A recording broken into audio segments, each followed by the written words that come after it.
God is good all the time, and all the time, God is good. Praise God. This is the day that the Lord has made. We will rejoice and be glad in it. Praise God. आज का ये दिन परमेश्वर ने आपके और मेरे लिए आनंद के लिए बनाया है. Praise God. मेरे अज़ीज़ों, जो परमेश्वर जैसा हम प्रकाशित वाक्य में पढ़ते हैं कि उसके यहाँ ना कोई अंधकार है, ना मृत्यु है, ना भय है, और ना ही कोई दुष्ट आत्मा, ना शैतान, ना बीमारी, ना कमजोरी, ना किसी ऋतु से वो हार वहां पे पाई जाती है. लेकिन वहां पे हमेशा सत्य, प्रकाश, जीवन, आनंद, शांति और सामर्थ्य पाई जाती है. वो जिंदा परमेश्वर जो ऐसे माहौल में रहता है, प्रेज़ गॉड, एक दिन वो आपको और मुझे भी उसी माहौल में लेकर के जाएगा. लेकिन वो शुरुआत इसी धरती से करता है. आमीन. इसी धरती से वो हर एक के जीवन में उस शुरुआत को कर देता है कि बेटा तू मेरे जीवन में और मैं तेरे जीवन में. जब हमारा ये संबंध गहरा होता है तो इसी धरती पे मैं तुझे स्वर्ग की उन सब आशीषों को और हालातों को दिखाने की ताकत रखता हूं जो आज जिसमें मैं उपस्थित हूं. प्रेज़ गॉड, हालेलुया, आमीन. आपका और मेरा परमेश्वर आनंद का कुंड है. आपका और मेरा परमेश्वर शांति का राजकुमार है. इसलिए मेरे अज़ीज़ों, आपको और मुझे आनंदित होना चाहिए. आपको और मुझे अपने परमेश्वर पे भरोसा रखना चाहिए, क्योंकि जितना आपका और मेरा विश्वास परमेश्वर में मजबूत होता चला जाएगा, हम उतना ही इस धरती के ऊपर तमाम संसारिकता, शरीरता, भय, शैतान, दुष्टात्माओं से आजादी को अनुभव करेंगे और हम एक आजाद जीवन जीने पाएंगे. जैसा पिछली बार हमने देखा था कि यीशु मसीह ने कहा, इस संसार का सरदार आता है और उसका मुझ में कुछ नहीं. यीशु मसीह आजाद थे शैतान, दुष्टात्माओं से, बीमारियों से और अंधकार और इस संसार की तमाम बातों से और शरीरता की बातों से. He was a free man. मेरे अज़ीज़ों, वो आपको और मुझे भी ऐसा ही इस धरती के ऊपर जीवन देता है जब आप और मैं उसके साथ गहरे संबंध में, हालेलुया, वचन में, विश्वास में और उसके साथ व्यक्तिगत संगति में मजबूत होते चले जाते हैं. परमेश्वर आपको इन तमाम बातों से, शैतान, संसार, शरीर और भय से वो आजादी का जीवन देता है. और आप इसी धरती पे ठीक वैसा ही जैसा यीशु मसीह ने, जैसा इब्राहिम ने, जैसा दाऊद ने, जैसा पौलुस ने, जैसा पतरस ने जीवन दिया, और प्रेज़ गॉड, हालेलुया, वैसे जीवन आप और मैं इस धरती के ऊपर देता है. और हम जी सकते हैं, क्योंकि ये बात बताती है कि हम कितना परमेश्वर के साथ संबंध में गहरे उतर चुके हैं. हालेलुया. मेरे अज़ीज़ों, जैसा दूसरा तीमुथियुस 1:7 में लिखा है, मैंने तुम्हें डर का नहीं, सामर्थ का, प्रेम का, संयम का आत्मा दिया है. मेरे अज़ीज़ों, परमेश्वर ने आपको मुझे डर का आत्मा नहीं दिया, सामर्थ का आत्मा दिया है, प्रेम का आत्मा दिया है, संयम का आत्मा दिया है. इसीलिए वो आपको और मुझे इस धरती पे डरा हुआ या डरा करके जीवन नहीं देना चाहता या जीते हुए देखना नहीं चाहता. वो चाहता है कि हम विश्वास के साथ, फुलनेस के साथ इस धरती के ऊपर अपना जीवन जिए. लेकिन ये तभी संभव है जब आपका और मेरा जीवन बदलाव में आता है. हालेलुया. क्योंकि किसी व्यक्ति ने बड़ी अच्छी बात कही कि बदला हुआ जीवन ही इस संसार को जो अंधकार में है, यीशु मसीह को आप में और मुझ में दिखा सकता है. हालेलुया. अगर जीवन में बदलाव नहीं तो मेरे अज़ीज़ों, ये संसार आप में और मुझ में यीशु मसीह को, सच्चे जीवित परमेश्वर को, पवित्र आत्मा को, परमेश्वर के जिंदा वचन को आप में और मुझ में काम करता हुआ देख नहीं पाएगा. परमेश्वर के महान सेवक D.L. मूडी, जिन्होंने बड़ी अच्छी बात कही, the Bible was not given to increase our knowledge but to change our lives. Hallelujah. प्रभु के महान सेवक D.L. मूडी ने कहा कि बाइबल आपको और मुझे हमारा ज्ञान बढ़ाने के लिए नहीं दी गई, परंतु हमारे जीवनों को बदलने के लिए दी गई है. To change our lives. और किसी ने कहा, जितना आप परमेश्वर के वचन को अपने हृदय में भर लेंगे, डर और संसारिकता, शारीरिकता, शैतान की बातें उतनी आपके जीवन से अलग होती चली जाएगी. और प्रेज़ गॉड, हालेलुया. मेरे अज़ीज़ों, बाइबल को हमें बाइबल जानने के लिए नहीं पढ़ना, बाइबल को हमें उसके कर्ता यीशु मसीह को जानने के लिए पढ़ना है. आमीन. हालेलुया. आमीन. इसलिए मेरे अज़ीज़ों, जब आप और मैं परमेश्वर के वचन को अपने जीवन में लेते हैं, इस मकसद के साथ पढ़ते हैं कि ये मेरे जीवन को बदलने की ताकत रखता है और ये मुझे बदल रही है, तब महान कार्य होंगे। आमीन।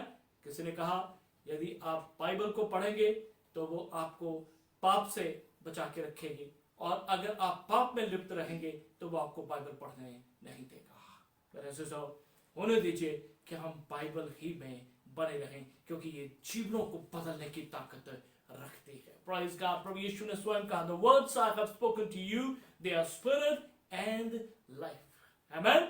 So परमेश्वर का वचन आत्मा है और आप और मैं एक आत्मा है, और जब परमेश्वर का वचन आत्मिक रीति से हमारी आत्मा में काम करता है तो वो हमारे जीवनों को बदल के रख देता है। इसलिए मेरे अजीजों, बाइबल केवल ज्ञान प्राप्त करने के लिए नहीं दी गई, पर बाइबल जीवन को बदलने के लिए दी गई है। हालेलुया। और याद रखें, बदला हुआ जीवन इस संसार को आपके और मेरे जीवन में सच्चे जीवित परमेश्वर को दिखाने की ताकत रखता है। लोग बदले हुए जीवन में यीशु को देखेंगे, लोग बदले हुए जीवन में पवित्र आत्मा को काम करता हुआ देखेंगे, लोग बदले हुए जीवन में परमेश्वर पिता को कार्य करता हुआ देखेंगे। लेकिन अगर जीवन में बदलाव नहीं तो मेरे से तो हम किसी रीति से परमेश्वर को दिखा नहीं पाएंगे। सो क्या करें हम आत्मिक बदलाव के लिए, हमारे भीतरी मनुष्यत्व में बदलाव हो, उसके लिए आपको मुझे क्या करना है? पहली बात, pray for a clean heart. आपको और मुझे एक शुद्ध हृदय के लिए परमेश्वर से प्रार्थना करनी है। मेरे अजीजों, जब आप भजन संहिता 51 वर्स 10 51:10 को पढ़ते हैं, वहां लिखा, हे परमेश्वर, मेरे अंदर शुद्ध मन उत्पन्न कर और मेरे भीतर स्थिर आत्मा नए सिरे से उत्पन्न कर। Create in me a clean heart, God, and renew a right and steadfast spirit within me। मुझ में शुद्ध मन उत्पन्न कर और मुझे नया आत्मा, मेरे भीतर नया आत्मा नए सिरे से उत्पन्न कर। Praise God. यीशु मसीह ने भी यही बात, जब आप यूहन्ना 3 को पढ़ते हैं तो निकोदेमुस से यही बात प्रभु यीशु मसीह ने कही थी कि जब तक तू नए सिरे से न जन्मे परमेश्वर के राज्य को देख नहीं सकता। इसलिए मैंने तो आपको मुझे प्रार्थना करनी है, प्रभु मेरे भीतर नया आत्मा, नया मन, शुद्ध मन उत्पन्न कर। जब हम प्रार्थना करते हैं तो परमेश्वर हमें नया जन्म देता और हमारे भीतर नई आत्मा को रखता है, और हमारा भीतर का जीवन न्यू मैन के रूप में जाना जाता है, एक नया व्यक्ति के रूप में जाना जाता है, और हम आत्मिक बदलाव में आगे बढ़ना शुरू करते हैं। ये पहली स्टेज है, ये पहला स्तर है जब आपको और मुझे परमेश्वर हालेलुया बदलाव के इस क्रिया में लेकर के आता है। क्योंकि केवल हमें ज्ञान प्राप्त नहीं करना, और बहुत से लोग हैं जिन्होंने बाइबल को पढ़ लिया है और बड़ा अच्छा ज्ञान उनके पास है, लेकिन दुख की बात क्या है, वो जैसा जीवन पहले जी रहे थे वैसा ही जीवन आज भी जी रहे हैं। दुख की बात क्या है, उनकी मौत के समय भी उन्होंने यीशु मसीह को ग्रहण नहीं किया। दुख की बात क्या है, क्योंकि जब तक उस परमेश्वर को अपने जीवन में हम ग्रहण नहीं करेंगे, हमारे भीतर शुद्ध मन और पवित्र आत्मा के द्वारा नई आत्मा उत्पन्न नहीं होगी। इसलिए हमें प्रार्थना करने की जरूरत है कि प्रभु मुझ में शुद्ध मन उत्पन्न कर और मुझ में मेरे भीतर स्थिर आत्मा नए सिरे से उत्पन्न कर। ये केवल परमेश्वर कर सकता है, केवल परमेश्वर कर सकता है, जो हमारे जीवनों को नया बनाने की ताकत रखता है। हालेलुया। नंबर 2, आपको और मुझे लगातार एक ऐसी आदत डालनी होगी कि हम परमेश्वर के हुजूरी में उसका इंतजार करने वाले लोग हों, हम उसकी बाट जोहने वाले लोग हों। जब आप ये शायद 40 उसकी 31 आयत को पढ़ते हैं तो वहां लिखा है, परंतु जो यहोवा की बाट जोहते हैं वे नया बल प्राप्त करते जाएंगे, वे उकाबों की नाई उड़ेंगे, वे दौड़ेंगे और श्रमित ना होंगे, वे चलेंगे और थकित ना होंगे। Praise God. But those who wait for the Lord shall change and renew their strength. मेरे अज़ीज़ों, जब इस धरती के ऊपर हम किसी का इंतजार करते हैं तो हम बुरी तरह से, जब इंतजार बढ़ता चला जाता है तो हम हताश हो जाते हैं, निराश हो जाते हैं और हम उत्तेजित हो जाते हैं, गुस्से में आ जाते हैं। लेकिन ये कैसा परमेश्वर है जो आपको और मुझे भीतरी जीवन में एक नई सामर्थ देना चाहता है। केवल कब? जब बाइबल कहती है जो यहोवा की बाट जोहते हैं, those who wait for the Lord shall change and renew their strength. मेरे अज़ीज़ों, मनुष्य का इंतजार करने से आप निराश हो सकते हैं, मनुष्य का इंतजार करते हुए आप थक सकते हैं, लेकिन अगर आप परमेश्वर का इंतजार करना सीख जाएं, बाइबल कहती है वो आपको नए बल से भर देगा और ऐसा बल मिलेगा वे उकाबों की नाई उड़ेंगे और वे दौड़ेंगे, श्रमित ना होंगे, वे थकित ना होंगे। Oh, praise God, hallelujah। जिससे आपके भीतर आत्मिक बदलाव, आपके भीतर नयापन मेरे उससे बढ़ता चला जाएगा। आमेन, हालेलुया। लेकिन तीसरी बात जो बाइबल हमें स्पष्ट करती है कि आपको मुझे हमेशा सचेत रहना है, वो ये इस संसार के सदृश्य ना बने। अगर आप चाहते हैं आपका आत्मिक जीवन, भीतरी जीवन बदलाव की इस क्रिया में आगे बढ़ता चला जाए, तो आपको और मुझे संसार के सदृश्य, संसार के समान ना सोचना है, ना देखना है, ना बोलना है, ना करना है, ना ही उठना बैठना है, क्योंकि ये बातें संसार और विश्वासियों में एक समानता ले आती है और उनमें कोई फर्क नजर नहीं आता। याद रखें, जब परमेश्वर आपको चुनता है तो बाइबल में स्पष्ट लिखा, मैंने तुम्हें संसार से चुन लिया है। तो आप और मैं संसार के समान नहीं दिखने चाहिए, आप और मैं यीशु मसीह के समान इस संसार को दिखने चाहिए। ओह प्रेज़ गॉड, हालेलुया। इसी से तो संसार जानेगा कि हाँ, ये व्यक्ति हमसे अलग है, क्योंकि उसमें यीशु मसीह है। Praise God. इसीलिए रोमियो 12:2 में लिखा है, और इस संसार के सदृश्य ना बनो, परंतु तुम्हारी बुद्धि के नए हो जाने से तुम्हारा चाल चलन भी बदलता जाए, जिससे तुम परमेश्वर की भली भांति और सिद्ध इच्छा को अनुभव से मालूम कर सको।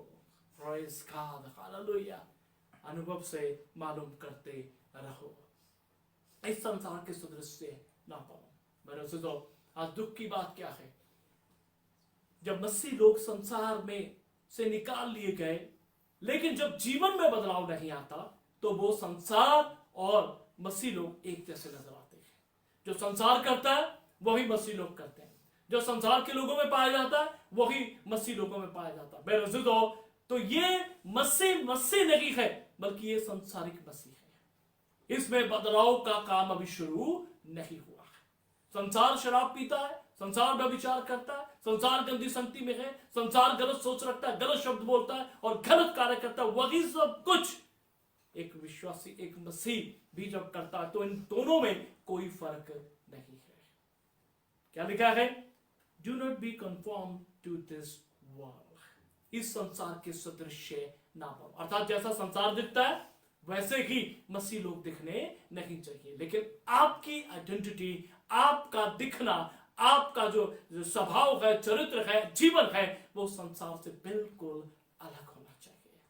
और प्रेज़ गॉड, और ये बदलाव केवल बाइबल ला सकती है। जैसा परमेश्वर के सेवक ने कहा, the Bible was not given to increase our knowledge but to change our lives. परमेश्वर ने हमें बाइबल, हमें ज्ञान प्राप्त करने के लिए नहीं, बल्कि जीवनों को बदलने के लिए दिया है। और बदला हुआ जीवन संसार को महान यीशु को दिखा सकता है।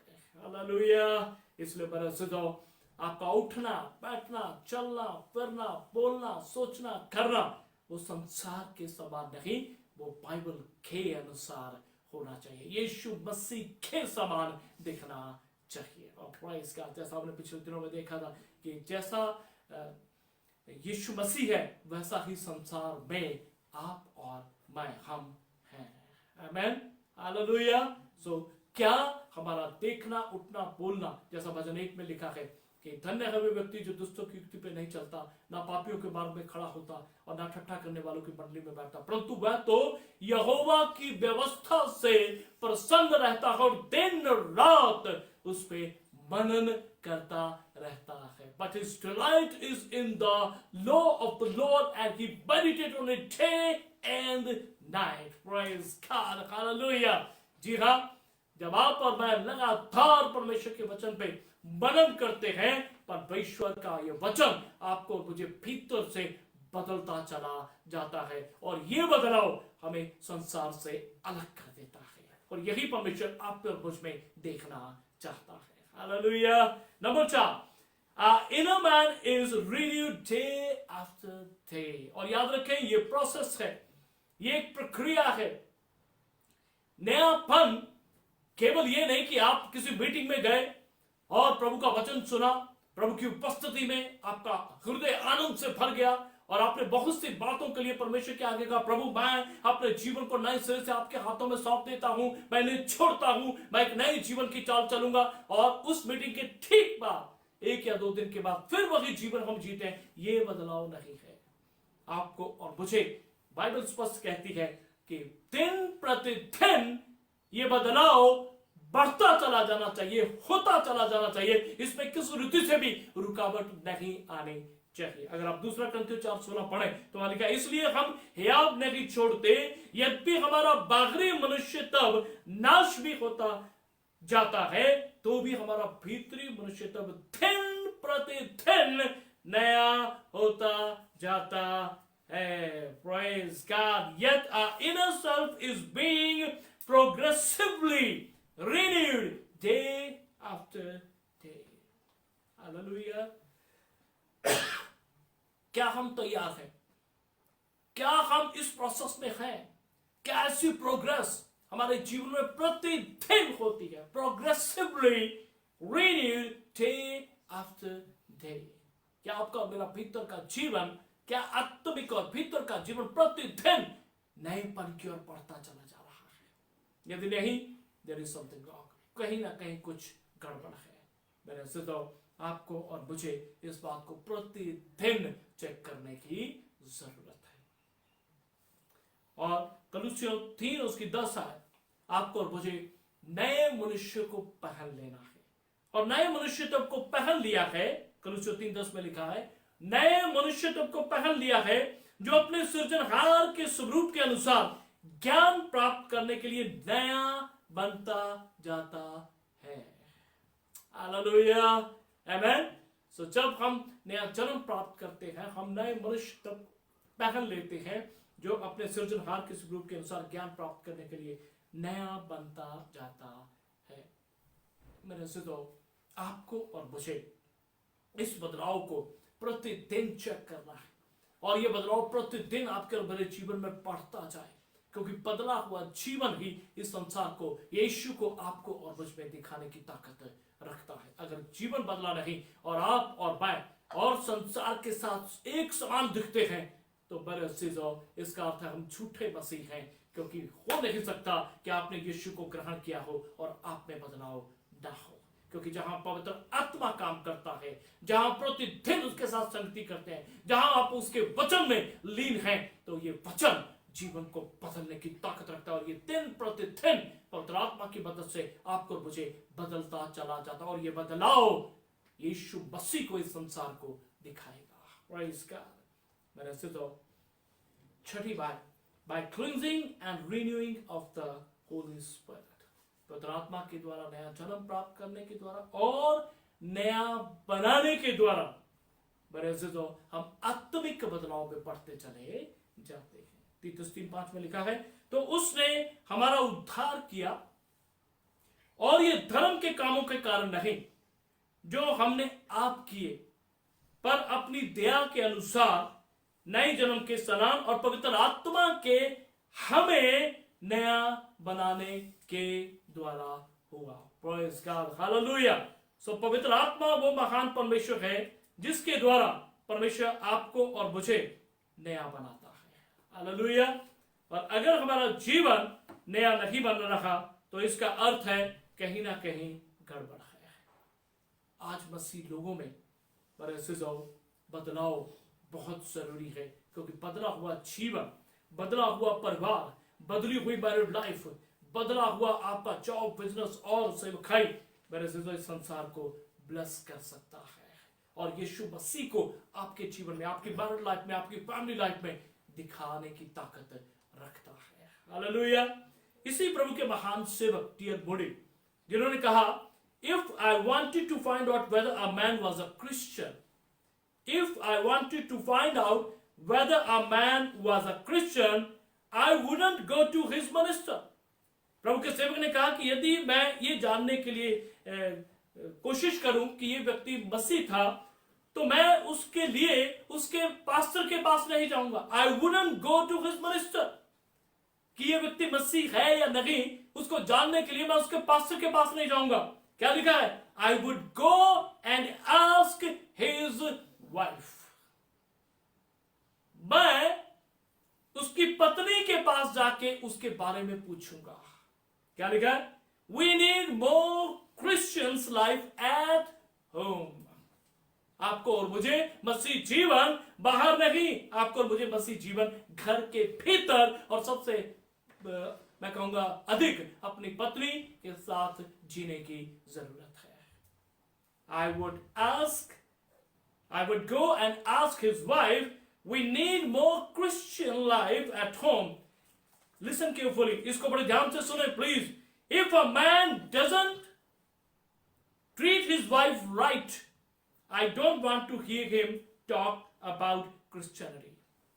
यदि एक पति अपनी पत्नी से सही ढंग से व्यवहार नहीं करता, तो मैं उसके साथ मसीहत के बारे में कोई बात करना नहीं चाहता। क्या आपकी मैरिड लाइफ में बदलाव है? क्या आपके परिवार में बदलाव है? ये परमेश्वर के उस महान सेवक ने लिखा, जिसने अपने समय में, जब वो इस धरती पर जीवित थे, अपने समय के उस युग को हिला के रख दिया था। मेरा सोचो, लेकिन आज दुख की बात क्या है? मसीह मैरिड लाइफ ठीक वैसी ही चलती है जैसे संसारिक लोगों की लाइफ चलती है। वही गाली गलौज, वही अविश्वास, वही एक दूसरे के साथ लड़ाई झगड़ा, और उनमें किसी रीति से मसीहत नजर नहीं आती। याद रखें, परमेश्वर का सेवक क्या कहता है कि मैं किसी व्यक्ति को यह जानने के लिए कि वो मसीह है भी या नहीं, मैं उसके पास्टर या चर्च में नहीं जाऊंगा, मैं उसके पत्नी के पास जाऊंगा ये जानने के लिए कि क्या ये व्यक्ति मसीह है। क्योंकि हमें सबसे अधिक मसीह जीवन घर पे जीना है। जो पति अपनी पत्नी के साथ अच्छा संबंध बना के नहीं रखता, परमेश्वर का ये दास कहता, मैं उसके साथ मसीहत के ऊपर बातचीत करना पसंद नहीं करता, मैं उसके साथ ऐसी बात नहीं करूंगा।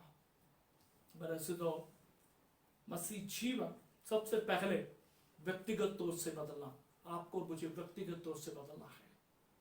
और सबसे अधिक जो आपको जानने वाला व्यक्ति है वो आपका जीवन साथी है। क्या आप अपनी पत्नी के सामने एक मसीह जीवन जी रहे हैं? क्या आप अपने पति के सामने एक मसीह जीवन जी रहे हैं? क्या आप अपने बच्चों के सामने एक मसीह जीवन जी रहे हैं? यह तभी संभव है जब आपका और मेरा जीवन बाइबल में, प्रभु की संगति में और पवित्र आत्मा की अगुवाई में चलने वाला है। जब आप बाइबल के साथ समय बिताएंगे, मेरे से तो आपका संबंध पहले परमेश्वर के साथ व्यक्तिगत तौर से, फिर आपकी अपनी पत्नी के साथ, पति के साथ और आपके बच्चों के साथ। क्योंकि बाइबल में स्पष्ट लिखा है कि जो व्यक्ति अपने घर ही का प्रबंध अच्छा नहीं कर सकता, वो मेरी कलीसिया का भी प्रबंध अच्छा नहीं कर सकता। अगर आपका, आपकी पत्नी, आपके बच्चों के साथ संबंध सही नहीं और उस घर से मेरे अजीजों मसीहत नजर नहीं आती, तो मेरे अजीजों ऐसा व्यक्ति सेवा करने के योग्य नहीं है। प्लीज अपनी पत्नी के साथ संबंध सही रखें। प्लीज अपने बोलने को, अपने कार्यों को, अपने उठने बैठने को, अपनी मैरिड लाइफ को सही करें, और तभी आप एक अच्छे मसीह बन सकते हैं। क्योंकि प्रभु के सेवक ने कहा, the Bible was not given to increase our knowledge but to change our lifes. परमेश्वर ने हमें वचन इसलिए दिया है कि हमारे जीवनों में बदलाव हो। वैसे तो ये प्रभु के महान सेवकों के शब्द हैं, जिन्होंने अपने जीवन में ऐसा जीवन जिया, और आज सैकड़ों सालों के बाद भी दुनिया परमेश्वर के इन महान सेवकों के मुख से निकले हुए वचनों को इस्तेमाल करें, जैसा आज हम सुन रहे हैं। पर ऐसे तो क्या आप भी ऐसा जीवन जीना चाहते हैं? क्या आप जब इस धरती से चले जाएं तो आपके मुख से निकले हुए शब्द लोगों के जीवनों को जीवन करें? प्रेज़ गॉड, बेद विलाप पे ले आए, प्रेम में बढ़ोतरी हो और परमेश्वर के साथ संगति मजबूत होने का कारण हो। कैसा जीवन आप जीना चाहते हैं? उसके लिए बदलाव जरूरी है, और बाइबल स्पष्ट करती है कि परमेश्वर का वचन ही हमारे जीवनों को भीतर से बदलने की केवल एक मात्र सामर्थ है। उसमें समय बिताएं। परमेश्वर आपकी पर्सनल, आपकी मैरिज, आपकी family, whatever you are doing, job, business, ministry, उन तमाम एरियाज में परमेश्वर बदलाव लाएगा। और ये बदलाव इस अंधेरे संसार के लोगों को अद्भुत ज्योति यीशु मसीह को आप में और आपके job, business, marriage, family life में नजर आएगा। हालेलुया। ऐसा जीवन जीने के लिए परमेश्वर आप सबको, हम सबको अनुग्रह दे। आइए अपने सरों को झुकाएं। स्वर्गीय पिता, आपका शुक्र, आपकी तारीफ करते हैं। हाँ परमेश्वर, हम अंधकार के वश में थे, शैतान की गुलामी में थे, और जैसा शैतान और दुष्ट आत्माएं चाहती थी वैसा हम जीवन जी रहे थे, क्योंकि गुलाम की अपनी कोई इच्छा नहीं होती और वो अपने आप से कुछ नहीं कर सकता। लेकिन धन्यवाद परमेश्वर पिता, यीशु मसीह के पवित्र सूली बलिदान के लिए, बेशकीमती लहू के लिए, जो हम सब के पापों की माफी के लिए बहाया गया, हमारे बंधनों को तोड़ने के लिए और आजाद करने के लिए बहाया गया, उस बेशकीमती लहू के लिए हम आपका धन्यवाद देते हैं। और उस लहू ने हमारे जीवनों से सांसारिकता के बंधनों को तोड़ डाला, शैतान के बंधनों को तोड़ डाला, बुरी संगति, बुरी आदतों के बंधनों को तोड़ डाला और पाप के बंधनों को, जंजीरों को तोड़ डाला और हमें आजाद किया। जैसा लिखा है गलतियों 5:1 में, मैंने तुम्हें स्वतंत्रता के लिए स्वतंत्र किया है, दासत्व के जुए में फिर से ना जुटो। परमेश्वर, आपने हमें आजाद किया है ताकि हम आजादी से तेरी आराधना और सेवा कर सकें। और प्रभु, बदला हुआ जीवन ही प्रभु इस आजादी को दिखा सकता है। हम सब पे अनुग्रह कर कि प्रभु जी हम इस आजादी को बना के रखें, हम इस बदलाव में बढ़ते चले जाएं और दिन प्रतिदिन हमारा बदलता हुआ जीवन प्रभु इस संसार को, यीशु मसीह को दिखाने पाए, ताकि लोग जाने सचमुच ये व्यक्ति, सचमुच ये जोड़ा, सचमुच ये परिवार वो परिवार है जिसको यीशु ने अपने लहू से खरीदा है और वो स्वयं इनमें चलता फिरता नजर आता है। ऐसा जीवन जीने के लिए हम सबके मदद करें, यीशु के नाम से मांगते हैं, आमीन।